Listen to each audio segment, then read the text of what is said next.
Good evening, ladies and gentlemen. Welcome back to my channel. My name is Marion, and before we dive into our money conversations today, have you ever been involved in the get rich quick Ponzi pyramid scheme, which usually offer a very high return for very little investment? Or also sometimes they have this business model of recruiting more people for higher returns. It's a common thing. I don't know if it's still there or they're still there, but back in the time when I was young and so eager to be rich, I I felt victim. I felt victim of these things. And not just me alone. Some of my friends, my very close friends, also felt victim of these schemes because again, it's a network. I tell a friend and a friend tells me, and boom, we all get into that mix.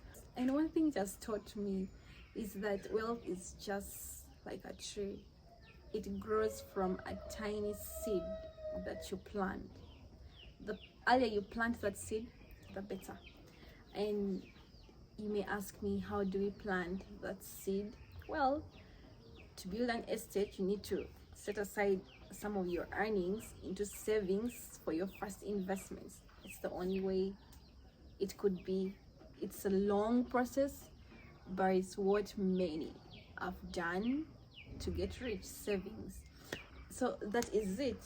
Our conversation today is about savings, and I would like to share with you some 5 money saving tips that I think would work for you because it has worked for me over the years.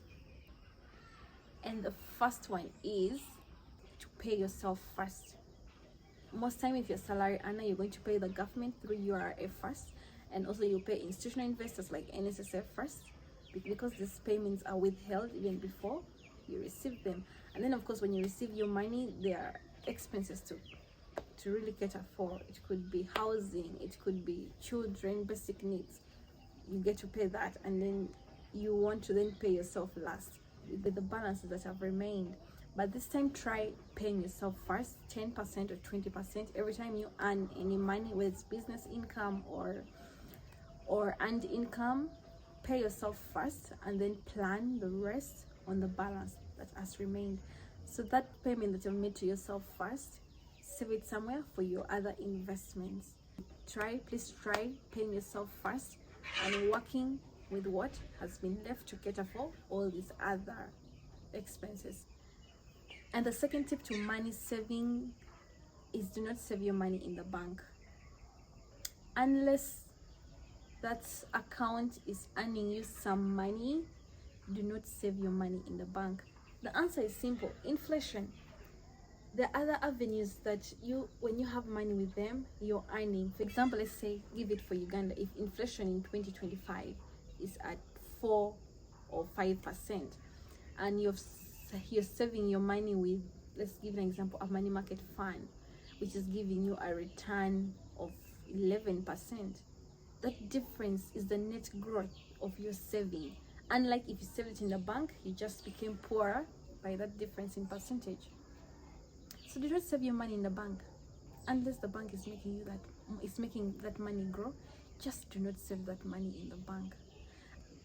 And the third money saving tip is, learn to live below you could earn. Take some time to list down your necessities and your desires.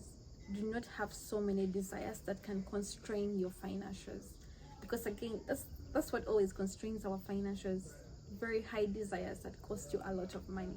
So when you focus on your necessities, you realize that you do not need so much to live a comfortable life. And now to the fourth money saving tip: protect your money. So most time we save for our purpose, either is to start a business or to invest into something best known to us. So when you carry this money, you're trying to put it where you are at least 80 to 90% sure of greater returns. Do not just carry your hard-earned savings and put it on a Ponzi scheme like I did once, that will wipe your savings off completely. Why I'm saying protect your money is because when you don't protect what you've worked so hard to save, you get demotivated and that culture dies. Another way you can protect your money is always seek wisdom from people that know how to handle money for profits. And also read to understand money, read to understand current affairs, read to understand investments. Only invest your money where your principal is safe. Read to understand how to manage money, how to understand your relationship with money. One thing I've realized is it's very quick to lose money if you don't have wisdom. Let's look at individuals who have inherited generational wealth. If you don't have wisdom, you cannot manage money. Most time, the money just disappears because again they do not have wisdom. So try to invest so much in knowledge and understanding money and investments in which you're taking your money, or else you would be so demotivated if you carried your 1 year or 2 years savings and lost it in a blink of an eye. I'm telling you guys, it has happened to me and I wouldn't want it to happen to someone. So the earlier you know it, the better. So you're fortunate enough to have me share it with you. Do not carry investment to something that you know won't make you money. And the fifth money saving tip is stay consistent and disciplined. Now this is what is going to set each of us apart. Discipline is what sets many people apart. If you are in discipline, truth be told, you're going to mismanage your savings. Be so disciplined with your savings and respect your saving accounts. And then a bonus tip: enjoy life while you're still here. Do not overstrain or try to save too much. Like, life is good, life is rich with things that are worthwhile and things to enjoy. So with that being said, see you in the first trail in 2025. Also check out these pages for more adventurous activities: Mountain Slayers Uganda, Sunny Outdoors Uganda, and Outdoorsy Uganda.